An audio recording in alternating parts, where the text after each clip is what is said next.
Breaking news చూస్తున్నాం. రోజు రోజుకి మంచు మోహన్ బాబు ఇంట్లో గొడవలు పెరుగుతున్న పరిస్థితి కనిపిస్తోంది. మంచు మోహన్ బాబు ఇంట్లో రోజు రోజుకి గొడవలు పెరుగుతున్నాయి. జల్పల్లిలోని తన ఇంటిని ఆక్రమించుకున్నారంటూ రంగారెడ్డి కలెక్టర్కు మోహన్ బాబు ఫిర్యాదు చేశారు. తన ఇంట్లోకి అక్రమంగా ప్రవేశించారని, తన ఆస్తులు ఇప్పించాలంటూ కంప్లైంట్లో పేర్కొన్నారు మోహన్ బాబు. దీనిపై స్పందించిన కలెక్టర్ మంచు మనోజ్ను పిలిపించి అడిగారు. అయితే ఆ ఇంటిని ఉమ్మడి డబ్బులతో కట్టుకున్నట్టు మనోజ్ కలెక్టర్ తెలిపారు. దానికి సంబంధించిన డాక్యుమెంట్స్ ఉన్నాయా అని అడగ్గా త్వరలోనే అందిస్తామని మనోజ్ చెప్పినట్టు తెలుస్తోంది. ఈ కేసు పర్యవేక్షణ బాధ్యతను ఆర్డీఓకు అప్పగించినట్టు తెలుస్తోంది.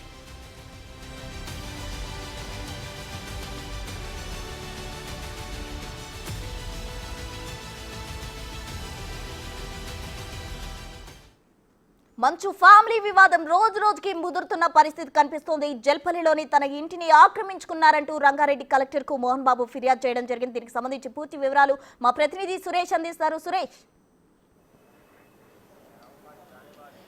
మంచు ఫ్యామిలీలో మంటలు ఇంకా మండుతూనే ఉన్నాయి. ఎందుకంటే ఈ సమస్యకు పులి స్టాప్ పట్టే విధంగా వాళ్ళ కుటుంబ సభ్యులు ఎలాంటి చర్యలు తీసుకోకపోవడం, మళ్ళీ ఫిర్యాదులే చేసుకోవడం. ఇటు రంగారెడ్డి జిల్లా కలెక్టర్కి మోహన్ బాబు ఫిర్యాదు చేశాడు. తాను సీనియర్ సిటిజన్ యాక్ట్ కింద తన ఆస్తులను చిన్న కొడుకు మనోజ్ ఆక్రమించి అక్రమంగా ఇంట్లో ఉంటున్నాడని చెప్పేసి కూడా ఆయన ఫిర్యాదు చేశారు. వెంటనే ఆయనను ఖాళీ చేయించి తన ఆస్తులను తనకు అప్పగించాలని చెప్పేసి కూడా ఆయన పిటిషన్లో పేర్కొన్నాడు. ఈ పిటిషన్ పైనే రంగారెడ్డి జిల్లా కలెక్టర్ మనోజ్కు నోటీసులు జారీ చేసి విచారణకు పిలిచారు. విచారణ సందర్భంగా ఇల్లు ఖాళీ చేయాలి, మీకు ఎలాంటి హక్కులు ఉన్నాయి ఇంటిపై అని చెప్పేసి కూడా కలెక్టర్ ప్రశ్నించినప్పుడు, మా కుటుంబ సభ్యులు అందరి కష్టార్జితంతోనే ఆ ఇల్లును నిర్మించుకున్నాము, ఆ స్థలం కొనుగోలు చేశామని చెప్పేసి కూడా మనోజ్ చెప్పడం జరిగింది. తాను సినిమాల్లో నటిస్తూ సంపాదించాను, ఆ సంపాదించిన డబ్బులు ఆ ఇంటి నిర్మాణంలో పెట్టానని చెప్పేసి కూడా మనోజ్ ఒకవైపు చెప్తున్నాడు. కానీ మోహన్ బాబు తాను సొంతంగా కష్టపడి సంపాదించుకున్న డబ్బులతో అక్కడ ఇల్లు కొనుక్కొని నేను శేష జీవితం గడపాలనుకుంటున్నాను, కానీ నా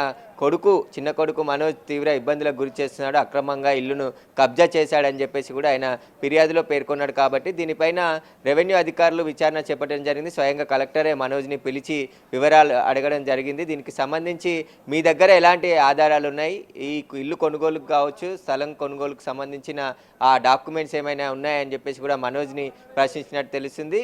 పూర్తి ఏమైనా వివరాలు కానీ ఆధారాలు ఉంటే మీరు కూడా సబ్మిట్ చేయండి అని చెప్పేసి కూడా మనోజ్ని కలెక్టర్ చెప్పినట్టు చెప్తున్నారు. దీనికి సంబంధించి మనోజ్ మీడియాతో కూడా మాట్లాడడం జరిగింది. ఈ గొడవకి పులి స్టాప్ పెట్టి తనతో కుటుంబ సభ్యులు మాట్లాడాలని ప్రయత్నం చేస్తున్నప్పటికి కూడా మాట్లాడట్లేరు, దీన్ని పెద్దగా చేస్తున్నారు కావాలని చెప్పేసి కూడా ఆయన మాట్లాడడం జరిగింది. ఈ గొడవలోకి తన భార్యను కూడా లాగుతున్నారు, తన భార్యకి తల్లిదండ్రులు లేరు, తానే అన్యాయం అని చెప్పేసి కూడా మనోజ్ చెప్తున్నారు. కాబట్టి ఈ గొడవకి సంబంధించి పూర్తిగా ఆస్తులకు సంబంధించి వివాదం జరుగుతున్నట్టుగా స్పష్టమవుతుంది.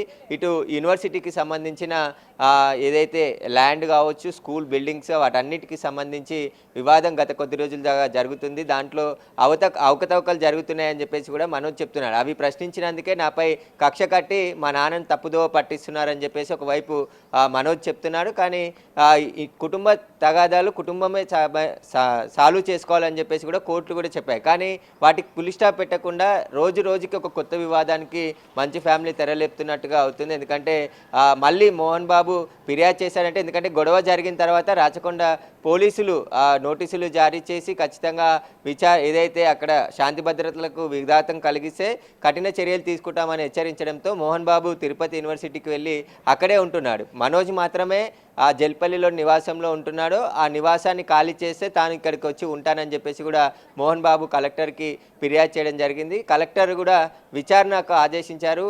ఆర్డీఓకి కూడా ఈ బాధ్యతలు అప్పచెప్పారు. అసలు ఆస్తి ఎవరిది, మోహన్ బాబుకి ఎప్పుడు కొనుగోలు చేశారు, ఏం జరుగుతుంది వాళ్ళ కుటుంబంలో అనే దానిపై కూడా పూర్తిగా విచారణ చేపట్టడం జరిగింది.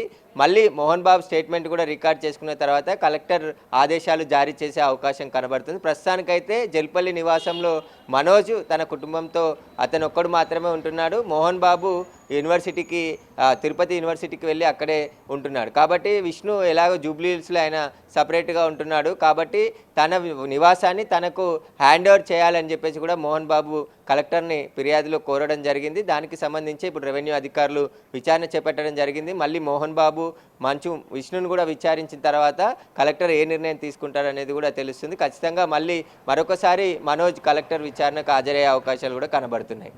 Right Suresh, thank you. మొత్తంగా అయితే మంచు ఫ్యామిలీ వివాదానికి సంబంధించి జల్పల్లిలోని తన ఇంటిని ఆక్రమించుకున్నారు అంటూ కలెక్టర్ కు ఫిర్యాదు చేశారు మోహన్ బాబు. అయితే అది ఉమ్మడిగా కట్టుకున్న ఇల్లు, దానికి సంబంధించిన డాక్యుమెంట్ త్వరలోనే సమర్పిస్తా అంటూ మనోజ్ చెప్పడం జరిగింది. మొత్తంగా ఈ వివాదం ఏం జరగబోతుందా అనేది వేచి చూడాలి.